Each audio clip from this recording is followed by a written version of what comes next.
ചെറുക്കനെത്തിപ്പോയി. Hello, എവിടെയാ?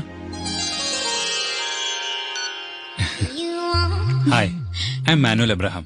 മനുന്ന് വിളിക്കും. പപ്പ പറഞ്ഞിരുന്നു.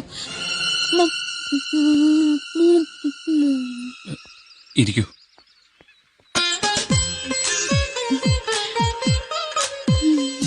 തന്റെ അപ്പിയറൻസിന് ചേർന്നതല്ല ഈ നാണം. സാരി എനിക്ക് ഇഷ്ടം. പപ്പ പറഞ്ഞു ഇന്ന് മോഡേൺ ആവാൻ. ആന് ചായയോ കോഫിയോ? പാലും വെള്ളം മതി. ഒരു കോഫി. ഹസ്ബൻഡിനെ കുറിച്ച് എനിക്ക് ചില കോൺസെപ്റ്റ് ഉണ്ട്, ഞാൻ പറഞ്ഞോട്ടെ? പറഞ്ഞോളൂ. മക്കരുത്. എന്ത്?